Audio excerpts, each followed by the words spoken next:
Picture this. You run a trucking company. You've got $10 million ready to spend today. You walk into Tesla, checkbook in hand, ready to buy a whole fleet of trucks right now. And they turn you away. Sold out. Come back in 2027. Walk across the street to any diesel dealership, and they'll have a truck fueled up and ready tomorrow morning. No wait, no line, no excuses. So here's the question that should be bugging you right now.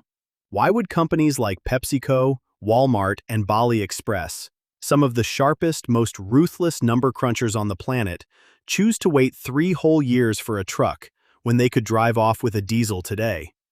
It's not because they suddenly love the planet. Kill that idea right now.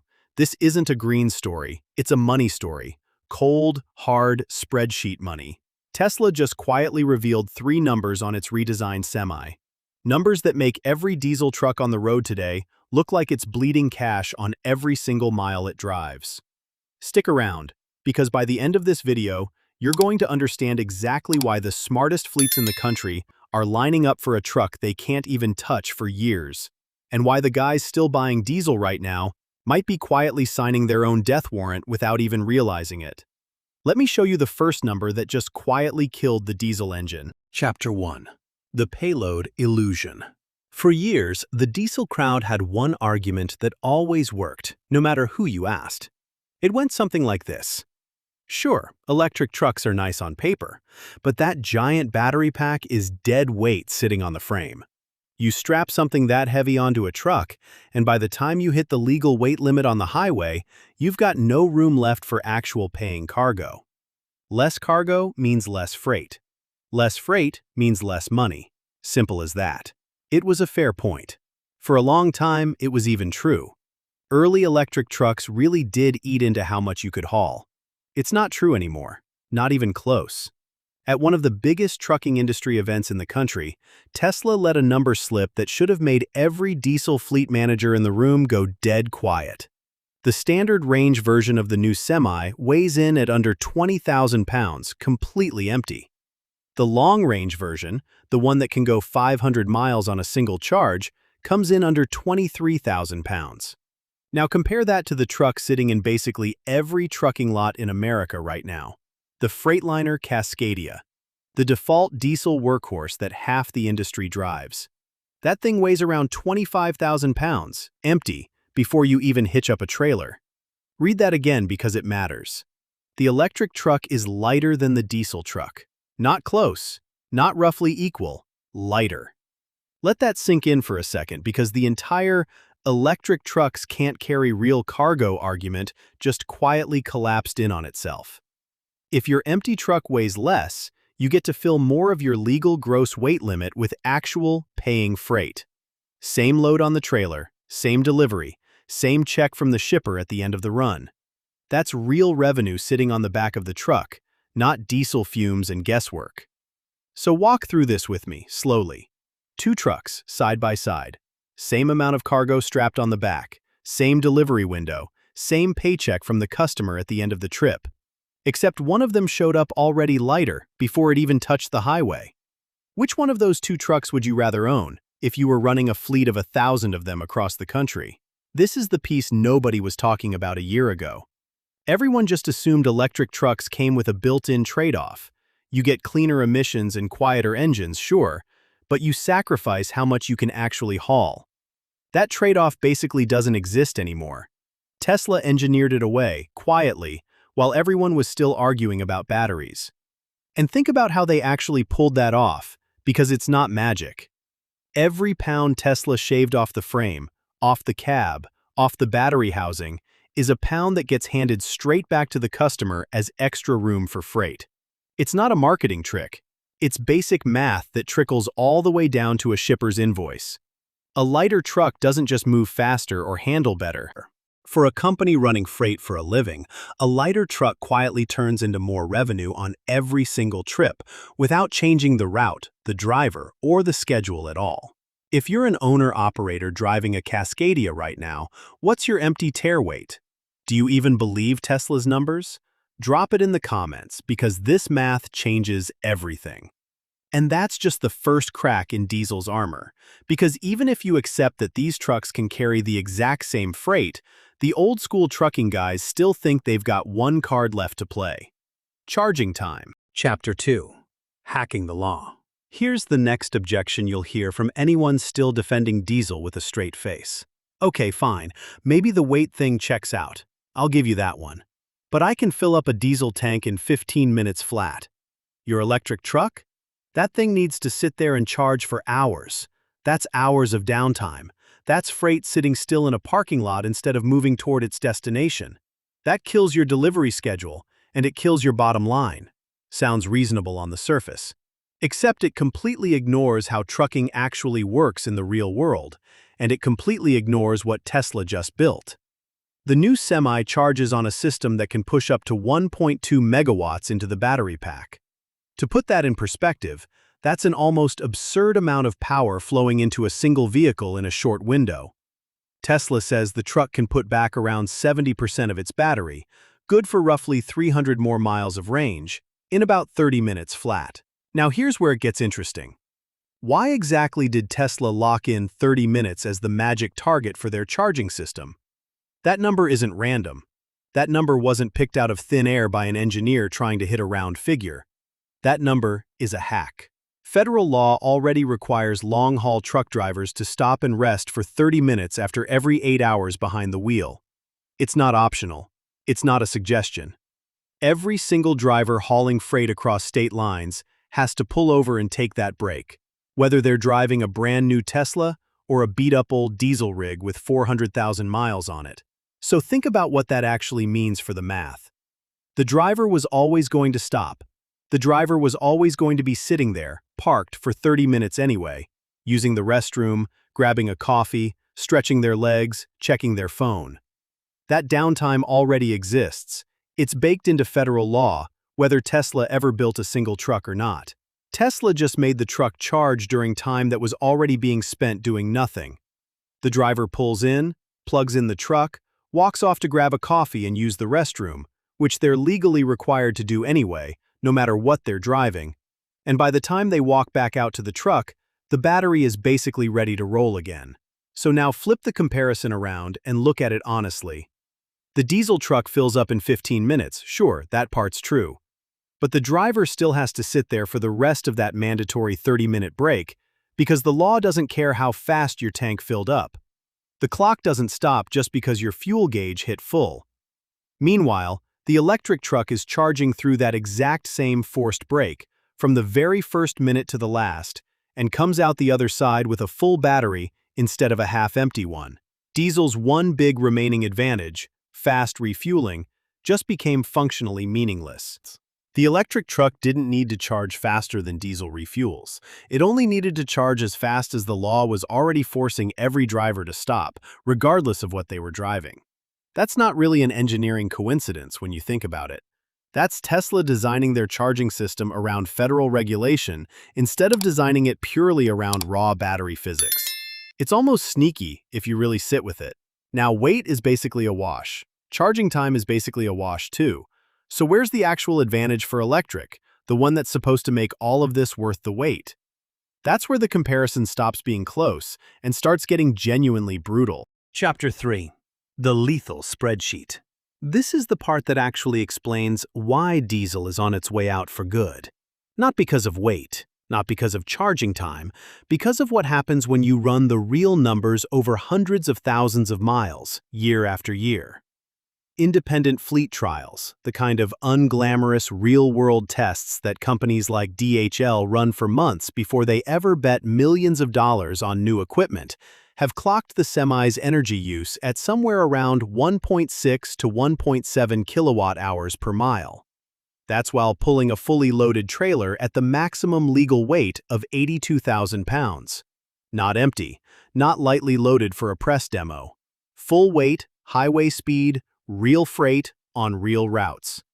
On top of that, these trucks have been running with uptime numbers hovering around 95%. That means they're actually on the road doing their job almost every single day they're scheduled to work, instead of sitting in a shop waiting on parts. Part of the reason for that reliability comes down to the drivetrain itself. The semi runs 3 electric motors and completely skips the mechanical transmission that every diesel truck depends on to move power from the engine to the wheels. No gearbox to wear out over hundreds of thousands of miles. No transmission fluid to change on a schedule. No clutch to burn out on a steep grade. One less massive, expensive, failure-prone system sitting inside the truck, quietly waiting to break down at the worst possible time. Now let's do the math that actually matters to a fleet owner staring at a balance sheet. Running on electricity costs roughly 20 cents a mile. Running on diesel costs somewhere around 50 to 60 cents a mile, and that's before you even factor in transmission rebuilds, oil changes, filter swaps, and all the other maintenance that comes bundled with a traditional combustion engine. So take that gap. 30, maybe 40 cents a mile in savings, every single mile, no exceptions. Now multiply it out across a real fleet. Take 1,000 trucks, each one running 100,000 miles a year, which is a pretty normal number for a long-haul operation.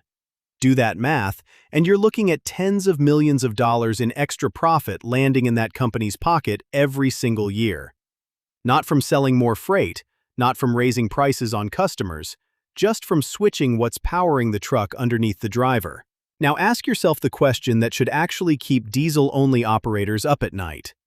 What do you think a company like Walmart or PepsiCo does with an extra few tens of millions of dollars a year sitting in savings? They don't just quietly pocket it and move on. They use it as a weapon against everyone else in the industry. They can afford to undercut freight rates and still walk away with a healthier margin than before, because their cost per mile just dropped through the floor. Every trucking company still running diesel now has to compete against rates set by a rival whose operating costs are a fraction of theirs. That's not a slow, gentle, decade-long transition happening quietly in the background. That's a company with a fundamentally lower cost structure squeezing every single competitor who didn't make the switch in time. The ones who hang on to diesel too long don't lose customers because of some emissions regulation or public pressure campaign. They lose customers because they simply cannot match the price anymore. It's that blunt. Switch to electric or get priced out of business by someone who already did. That's not an environmental slogan you'd see on a bumper sticker. That's just what the spreadsheet says, in plain black and white numbers. And here's the part that makes it even worse for the diesel side. These savings don't stay flat. Diesel prices swing up and down at the pump depending on wars, refinery outages, and whatever's happening in the oil market that week. Electricity rates, especially for a company that can negotiate its own power contracts and even generate some of its own energy, are far more predictable. So the company running electric trucks isn't just saving money today, it's protecting itself from the next fuel price spike that could wreck a diesel-only competitor's entire quarter. And that spreadsheet is exactly why the waitlist for these trucks looks the way it does right now. Chapter 4. Panic Buying.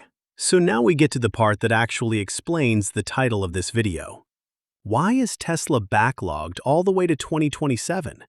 Is it because they're struggling to build these trucks fast enough on the factory floor? Not exactly. It's a lot more interesting than that. Tesla has been pouring billions of dollars into expanding its Nevada factory, with a stated goal of eventually building up to 50,000 semi-trucks a year once the ramp-up is complete. On paper, that sounds massive. It sounds like more than enough supply to comfortably handle demand for years. Except it isn't. Not even close, once you look at who's actually placing the orders. Think about the sheer scale of the companies lining up for these trucks. Walmart alone runs a private trucking fleet that dwarfs that entire yearly production number all by itself. Now add in companies like Sysco, PepsiCo, and dozens of other logistics giants running freight all over the country, companies like Bali Express, which just wrapped up a trial run with the semi and immediately turned around and asked for 20 more trucks for their fleet, and you start to see the real shape of the problem. It's not that Tesla can't physically build enough trucks. It's that once these fleet operators actually ran the numbers from that spreadsheet in the last chapter, they stopped quietly ordering a handful of trucks to test the waters and kick the tires.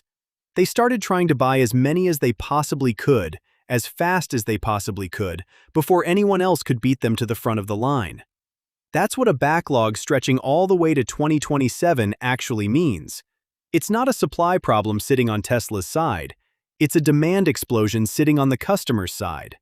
The entire logistics industry looked at the math at roughly the same time, realized what waiting even one more year could cost them in lost savings, and rushed the door together all at once. Getting a reservation for one of these trucks right now isn't really about buying a single vehicle for a single route. It's about locking in a seat before the rest of the industry fully wakes up to what's happening, and before the price of standing still on the sidelines gets even more expensive than it already is. The companies still sitting on the sidelines, still ordering diesel because it's available on the lot today, aren't playing it safe by waiting. It might feel safe, it might feel responsible, but they're the ones quietly falling behind while everyone else locks in a cheaper cost structure for the next decade. Think about it from a competitor's point of view. Every year, a rival company runs semi-trucks instead of diesel. They're banking that cost gap we talked about in the last chapter. By the time your diesel-only fleet finally gets a reservation, whenever that turns out to be, the companies who ordered early will already have years of savings stacked up and years of experience running these trucks on real routes. That gap doesn't close, it compounds. Which is exactly why nobody in this industry wants to be the last one still standing in the diesel line. So let's put it all together one more time, plainly. Same cargo capacity as diesel, pound for pound. Downtime that basically disappears because the truck charges during breaks drivers already have to take by federal law anyway. And an operating cost so much lower that it can fund entire pricing wars against anyone still running old-school diesel engines down the road. This isn't just a new truck rolling off an assembly line. It's a machine that's about to rewrite who wins and who loses in the entire freight industry. And diesel, as the default, no questions asked choice for trucking, is running out of road, fast. Not because anyone forced it out, because it simply stopped making financial sense to keep buying it. But before you go, here's a fair pushback, and I genuinely want to hear what you think about it in the comments. A single one of these megawatt chargers can pull about as much power as an entire neighborhood all at once. Now picture tens of thousands of these trucks all plugging in across the country at the same time, every single day. Can the power grid actually keep up with that kind of demand? Or is that the one real problem that could slow this whole thing down before it ever gets going? Drop your take in the comments below. I read every single one, and I'll be down there replying. And if you want to see how fleets like Watt EV are already using government incentives to get these trucks at a fraction of the sticker price, there's a video on your screen right now that breaks the whole thing down step by step. Go check that one out next. Thanks for watching, and I'll see you in the next one.